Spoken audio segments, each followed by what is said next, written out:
अस्सलाम वालेकुम रहमतुल्लाहि व बरकातुहू। मैं हूँ एडवोकेट मोमना शहजीम और मेरा ताल्लुक है फैसलाबाद डिस्ट्रिक्ट बार एसोसिएशन से।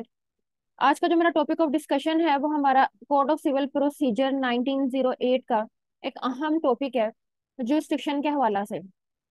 यानी कि अदालत का दायरा इख्तियार या दायरा समात जो है वो क्या चीज़ है और वो किस तरह से हमारा जो है वो प्लेस ऑफ सुइंग के ऊपर असरअंदाज होता है।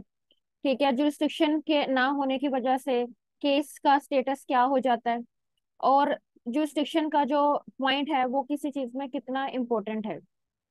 अगर हम अपने बेयर एक्ट की बात करें तो हमारा जो कोड ऑफ क्रिमिनल प्रोसीजर है उसका सेक्शन 15 से लेकर 20 तक मुख्तलिफ अंदाज में हमें जुरिस्डिक्शन यानी कि इख्तियार समात के बारे में बताता है कि दायरा इख्तियार समात क्या होता है। और वहां पर जो इस चैप्टर का नेम है, इस टॉपिक का जो नेम है वो प्लेस ऑफ सुइंग से जो है वो रखा गया है उसका, कि सूट फाइल करने की प्लेस कौन सी हो सकती है और किस तरह से जुरिस्डिक्शन होती है और इस पर कौन कौन सी चीजें जो है वो असरअंदाज होती हैं। और मैं बड़े आसानी के साथ बड़े इजी तरीका से आपको ये सारा कॉन्सेप्ट समझाऊंगी। इंशाल्लाह आपको ये टॉपिक जो है बहुत इजी जो है वो लगेगा, इसमें किसी किस्म की आपको कोई डिफिकल्टी नहीं रहेगी। अब जो मैंने अपने नोट्स बनाए थे इस मामले में, और माशाल्लाह से कई स्टूडेंट्स जो है वो इससे मुस्तफीद हो चुके हैं, तो इसके अंदर जो मैंने टॉपिक्स निकाले जुरिस्डिक्शन के हवाले से वो कुछ इस तरह से थे कि सबसे पहले तो हम इसके अंदर ये पढ़ेंगे कि what is meant by jurisdiction, कि जो हम ये वर्ड बोलते हैं जुरिस्डिक्शन, इसके मीनिंग्स क्या होते हैं, हम ये क्यों यूज करते हैं, क्यों इसको पढ़ना जरूरी होता है। दूसरा हमारा टॉपिक है original jurisdiction of high court decreases time by time how, यानी कि ओरिजिनल जुरिस्डिक्शन हाई कोर्ट की है लेकिन with the passage of time उसके अंदर कमी आई। उसकी वजह क्या थी? Number 3 question, which authority specify the jurisdiction, यानी कि अगर किसी अदालत को जुरिस्डिक्शन हासिल है किसी भी चीज को करने की या उसके पास अथॉरिटी है, तो वो कौन सा अदारा है, वो कौन सी कमीशन है, वो कौन सा कानून है जो कि कोर्ट को ये अथॉरिटी देता है।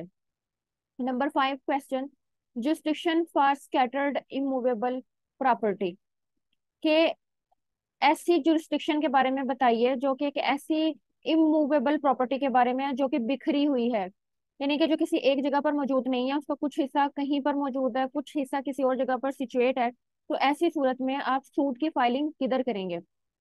फिर describe jurisdiction for immovable property, immovable property के बारे में आप बताइए कि उसकी जुरिस्डिक्शन को किस तरह से मद्देनजर रखा जाता है। नेक्स्ट क्वेश्चन है क्वेश्चन 6, कॉन्सेप्ट और convenience of defendant in jurisdiction, के हम एक टॉपिक पढ़ते हैं, एक पॉइंट रीड आउट करते हैं, एक पॉइंट जो है वो डिस्कशन में लेकर आते हैं इन केस ऑफ जुरिस्डिक्शन, के कन्वीनियंस ऑफ डिफेंडेंट क्या मैटर करती है इस सिलसिले में। What the court will do when jurisdiction is uncertain, यानी कि ऐसी सूरत हाल है कि जिसके अंदर अदालत भी गैर यकीनी नोयत का शिकार है कि जुरिस्डिक्शन के मामले को किस तरह से सॉर्ट आउट किया जाए। तो ऐसी सिचुएशन में अदालत किस तरह से अपना काम करेगी। Jurisdiction with regard to cause of action, कि अगर कॉज ऑफ एक्शन है उस सिलसिला में जुरिस्डिक्शन का तय्युम किस तरह से किया जाता है, यानी कि जैसे हम उर्दू में कहते हैं बनाए दावा, कि किस बना पर आप दावा जो है वो दायर करना चाह रहे हैं, तो वो कितना मैटर करता है जुरिस्डिक्शन में। Jurisdiction for more than one defendant, यानी कि हम ये पढ़ते हैं कि जो डिफेंडेंट की रेजिडेंस और उसकी कन्वीनियंस मैटर करती है सुइंग ऑफ केस में।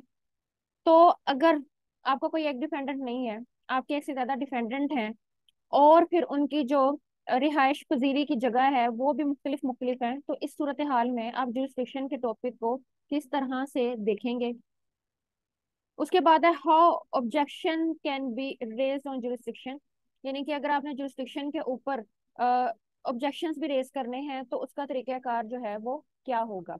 तो ये बहुत इंपॉर्टेंट क्वेश्चंस हैं जब हम जुरिस्डिक्शन का टॉपिक पढ़ते हैं, तो ये सारे इस टॉपिक के अंदर डिस्कशन होगी। तो सबसे पहले जो हमारा स्टार्टिंग पॉइंट है वो यहाँ से है कि हमारा जो ओरिजिनल जुरिस्डिक्शन का कॉन्सेप्ट है और जो ओरिजिनल जुरिस्डिक्शन का इख्तियार है वो किसका है। तो मैं टेक्स्ट भी साथ रीड आउट कर रही हूँ ताकि आपको समझ लगे।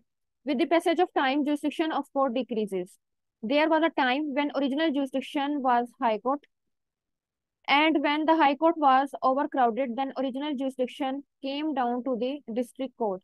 Later on, the original jurisdiction came to Civil Judge Grade 1, the Civil Judge Grade 2, and the last Civil Judge Grade 3. It is mere administrative adjustment. तो सबसे पहले आपका क्वेश्चन अगर कभी भी पूछा जाए आपको सिविल मामलात में कि ओरिजिनल जुरिस्डिक्शन सिविल की कौन सी है, किस अदालत के पास है, तो आपने तो कहना है हाई कोर्ट। अब पूछा जाए कि अगर हम ये कहें कि क्लासिफिकेशन हमें नजर आती है अदालतों की सिविल में, civil class 1, civil class 2, civil class 3, तो अगर original original jurisdiction high court की है तो इसकी जरूरत क्यों महसूस होती है? तो इसका जवाब ये है कि एक सिंगल अदालत इतना काम नहीं कर सकती। नो डाउट इख्तियार एक अदालत का है, लेकिन उसको डेलीगेट कर दिया गया है कि भाई ये मामलात ये देख लें। जब यहाँ पर पॉइंट ऑफ लॉ पर बात आएगी तो अदालत यानी कि हाई कोर्ट है, जो अदालत आलिया है, वो अपनी जिम्मेदारी इंजाम देगी। तो इस वजह से ये बात आती है कि हाई कोर्ट के इसलिए कि ओवर क्राउडेड ना हो जाए तो ये क्लासिफिकेशन की गई है, जिसमें क्लासिफिकेशन में सबसे पहले आता है ग्रेड 1 का सिविल जज, ग्रेड 2 सिविल जज, ग्रेड 3 सिविल जज। और ये सब चीजें क्या है, इसे हम कहते हैं कि it is mayor administrative adjustment, के ये जस्ट एक मेयर एडमिनिस्ट्रेटिव एडजस्टमेंट है ताकि अदालत अपना काम सही तरीके से इंजाम दे सके। तो हमारे पहले सवाल का जो जवाब है वो आप लोगों के सामने है विद डाटा। अच्छा जी, अब हमारा नेक्स्ट पॉइंट ये था कि जुरिस्डिक्शन का जो एक्सप्रेशन है उसको हम किस तरह से याद रखें, उसकी क्या डेफिनेशन हो सकती है। तो मैं आप लोगों को सिंपली ये बताऊंगी कि जुरिस्डिक्शन के जो वर्ड है ना उसको आप अथॉरिटी से माइंड में रखें, दी अथॉरिटी। अच्छा, सिंपली कोई आपको डेफिनेशन लंबी चौड़ी भूल चुकी है, दी अथॉरिटी।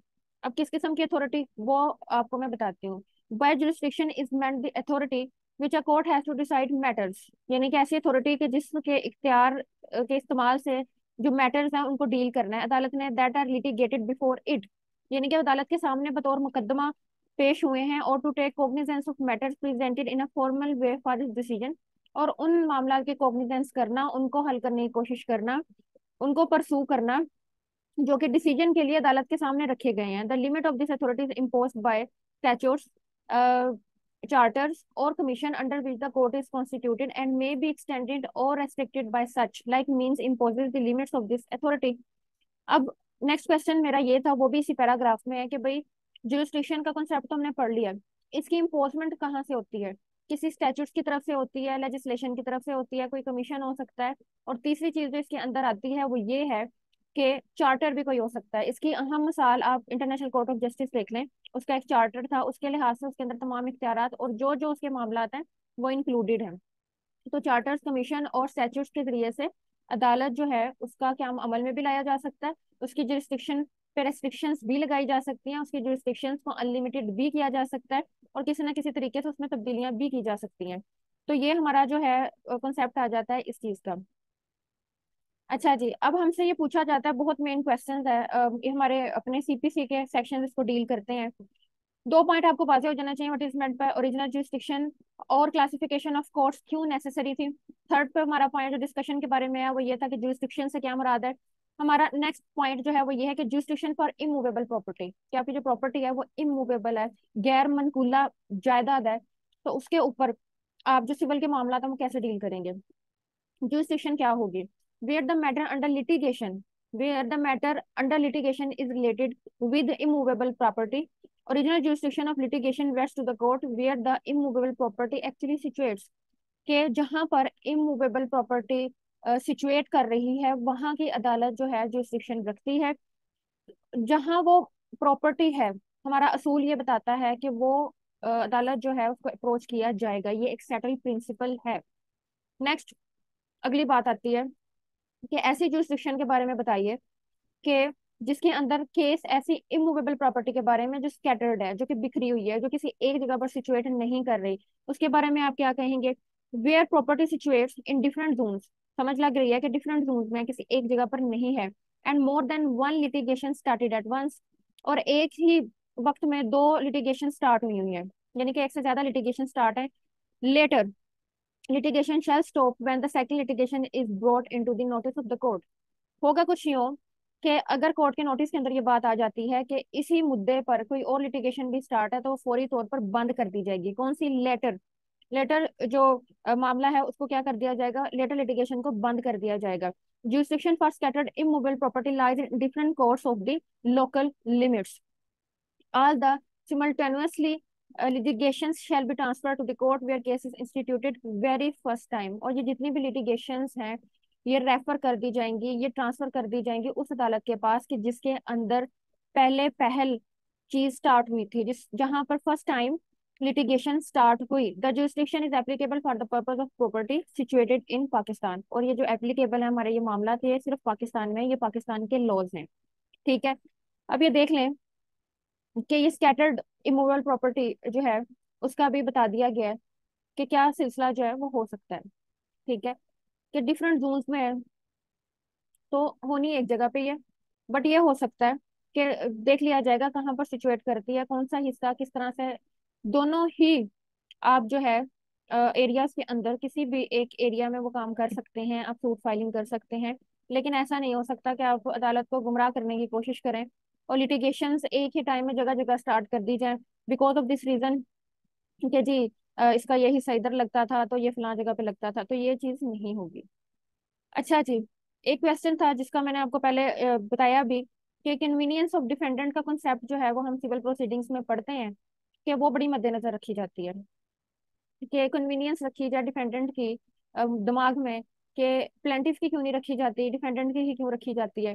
तो देखें, it is basic and fundamental principle that while instituting the law suit convenience of defendant is taken into consideration rather than the plaintiff.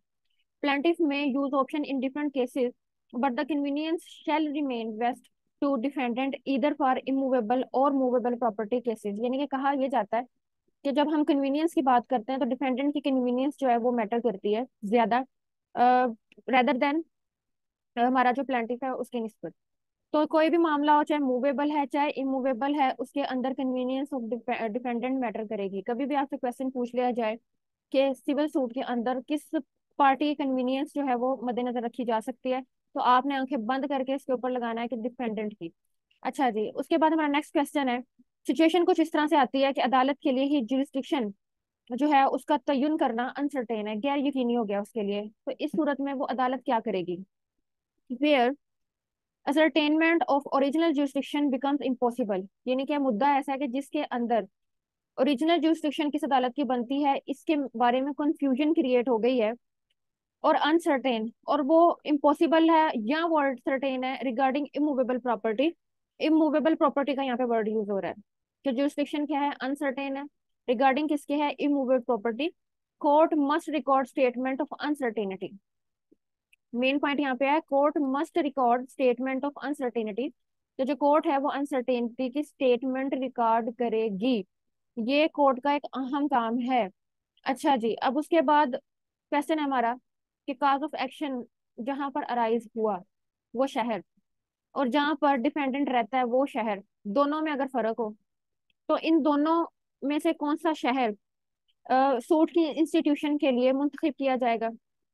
तो इसमें ये चीज आती है कि दोनों शहरों में से भी कोई शहर मुंतखब किया जा सकता है, लेकिन प्रेफर ये किया जाता है कि जहाँ पे डिफेंडेंट रिजाइड है, अगेन फिर वही, डिफेंडेंट जहाँ पे रिजाइड है वहां पर जो है इंस्टीट्यूशन ऑफ सूट की जाए, वहां की जुरिस्डिक्शन को प्रेफरेबल समझा जाए, ज्यादा मुनासिब है, बजाय इसके कि काज ऑफ एक्शन को मद्देनजर रखा जाए। हाँ, असूली तौर पर यह चीज सामने आती है कि आपके पास दोनों शहरों के ऑप्शंस मौजूद हैं, तो जहाँ पर काज ऑफ एक्शन राइज हुआ और जहाँ पर रेजिडेंट जो है आप मौजूद हैं, तो दोनों शहरों में से कोई एक भी। अब इसकी मिसाल मैं कुछ इस तरह से समझा देती हूँ कि किसी शख्स के अगेंस्ट किसी ने लाइबल किया है। लाइबल मीन उसके नाम को बिगाड़ा है, उसके नाम के अगेंस्ट पब्लिकेशंस की हैं उसकी शोहरत को खराब करने के लिए। अब उसने ये सब कुछ जो पब्लिक किया है वो कहाँ पे किया है? मुल्तान में। मुल्तान में उसने डिफेम करने की कोशिश किया, उसने लाइबल किया है एक शख्स को, जबकि जिस शख्स को उसने डिफेम किया है उसकी शोहरत को नुकसान पहुंचाया, उसकी रेप्यूट खराब किया है, वो खुद लाहौर रहता है। अब मुल्तान में ऑफेंस क्रिएट हुआ है, यानी कि काज ऑफ एक्शन अराइज हुआ है, जबकि जिसके अगेंस्ट अराइज हुआ है वो रहता है लाहौर में। अब वो सूट कहाँ पे फाइल करे? तो वो सूट मुल्तान में भी फाइल कर सकता है, वो सूट लाहौर में भी फाइल कर सकता है, लेकिन असूली तौर पर प्रेफरेबल है कि वो जहां पर रहता है वहां पर सूट फाइल करे। क्यों? सिंपल सी बात ये है कि काज ऑफ एक्शन चाहे जहां पर मर्जी राइज हुआ हो, जब आपने सूट फाइल करना है आप यही कोशिश करेंगे कि यार मैं ऐसी जगह से करूं जहां पर अदालत में आना जाना मेरे लिए आसान हो। अब कोई पागल ही होगा जो मुल्तान सूट फाइल करने के लिए जाएगा, ठीक है, वहां को अप्रोच करेगा और खुद वो लाहौर रहता हो। तो ये एक जनरल नॉलेज है, जनरल जो है वो असेसमेंट है कि इंसान जहाँ पे रहता होगा उधर के इलाके को प्रेफर करेगा। अच्छा जी, अब हमारा नेक्स्ट टॉपिक है कि jurisdiction for more than one defendant. Most important, कि हमने नो डाउट पढ़ लिया convenience of defendant matters a lot और यही एक सेटल प्रिंसिपल है, बट द क्वेश्चन इज, ठीक है डिफेंडेंट की कन्वीनियंस को मैटर किया जाता है, बट ये भी तो हो सकता है ना कि केस के अंदर एक से ज्यादा डिफेंडेंट्स हैं और वो लोग रहते भी मुख्तलिफ शहरों में हैं, तो किसको प्रेफर किया जाए। तो इस केस में बताया गया है, कोशिश ये की जाएगी कि उनको किसी एक शहर पर मुत्तफिक कर लिया जाए, यानी कि कोई एक शहर को देख लिया जाए, जो डिफेंडेंट्स हैं वो उसी शहर आ जाया करें। लेकिन अगर वो किसी चीज पर यूनानिमसली एग्री नहीं होते, फिर ये होगा कि जो केस है उसको स्प्लिट किया जाएगा। स्प्लिट मतलब ये है कि वो मुख्तलिफ शहरों से ट्रांसफर होता रहेगा, ठीक है, उसकी प्रोसीडिंग्स को इस तरह से देखते जाएंगे कि मुख्तलिफ शहरों से, तो उसका तरीकाकार फिर इस तरह से अदालत जो है वो अडोप्ट कर लेगी। तो ये इसके अंदर आ जाता है हमारा ये मामला। बट कोशिश ये की जाएगी कि उनको एक जगह पर मुत्तफिक कर लिया जाए, और नॉर्मली होता भी ऐसे है कि अदालत जो है वो मुत्तफिक कर लेती है। ऑब्जेक्शन एज टू जुरिस्डिक्शन, अब हमारा कंसेप्ट आता है कि हम जुरिस्डिक्शन पे ऑब्जेक्शन रेज करना चाह रहे हैं, तो उसका तरीकाकार क्या है, कौन सी अदालत ये इख्तियार रखती है। Under normal circumstances any appellate or revisional court cannot allow objection as to the jurisdiction of the court। Normally होता कुछ यूं है कि एपिलेट कोर्ट और रिविजनल कोर्ट जो होती है उसके पास इख्तियार बिल्कुल नहीं होता कि वो जुरिस्डिक्शन को खत्म करने की कोशिश करे या उसका फैसला करे। हाँ अलबत्ता हायर कोर्ट जो है उसके पास ये इख्तियार मौजूद होता है। अब अगर आपने ऑब्जेक्शन रेज भी करना है तो उसका एक बाकायदा तरीकाकार है कि अगर आपको लगता है कि जिस अदालत के पास सूट फाइल किया गया उसकी जुरिस्डिक्शन नहीं बनती, तो आपने अर्लीस्ट पॉसिबल अपॉर्चुनिटी के ऊपर ही ये बात कह दी नहीं है कि भाई जुरिस्डिक्शन नहीं बनती। वो अर्लीस्ट अपॉर्चुनिटी ये हो सकती है when you came into knowledge, ठीक है, when you came to now, जब आपको एक्नॉलेजमेंट मिल गया तो फौरी तौर पर आपने जो है उसकी डायरेक्ट तैयार को चैलेंज कर देना है। लेकिन अगर ऐसा हो कि पूरा फैसला हो गया उसके बाद आप जुरिस्डिक्शन को चैलेंज कर रहे हैं, तो वो आपसे पूछेंगे कि आप सोए क्यों रहे, यू मस्ट बी विजिलेंट, कि आपको विजिलेंट होना चाहिए, आप इतने अरसा सोए रहे हो फिर आपने जुरिस्डिक्शन के ऊपर क्वेश्चन मार्क कर दिया, तो फिर आपकी जुरिस्डिक्शन के इस ऑब्जेक्शन को तस्लीम नहीं किया जाएगा। इसीलिए कानून जो है वो ये कहता है कि फर्स्ट कम फर्स्ट पेड, कि जितनी जल्दी आप आएंगे उतनी जल्दी आपकी सुनवाई की जाएगी। तो ये हमारा मेन टॉपिक था जुरिस्डिक्शन के हवाले से। इसमें जो अहम टॉपिक्स थे वो मैंने आपसे डिस्कस करनी है। होप सो कि ये लेक्चर आपके लिए बहुत यूजफुल साबित हुआ होगा। नेक्स्ट हम इसी टॉपिक के ऊपर मजीद जो है वो बहस करेंगे, जिसके अंदर हमारा ये टॉपिक है कि ऑब्जेक्शन रेज करने का तो हमें पता चल गया इसी टॉपिक में कि हमारी अर्लीस्ट पॉसिबल अपॉर्चुनिटी होनी चाहिए, लेकिन ऑब्जेक्शन रेज किस तरह से की जाएगी, उसका एक प्रॉपर तरीकाकार क्या है, आया कि हम ओरली करेंगे, आया कि हम रिटन शेप में करेंगे, तो ये चीजें हम इसमें डिस्कस करेंगे। अस्सलाम वालेकुम रहमतुल्लाह।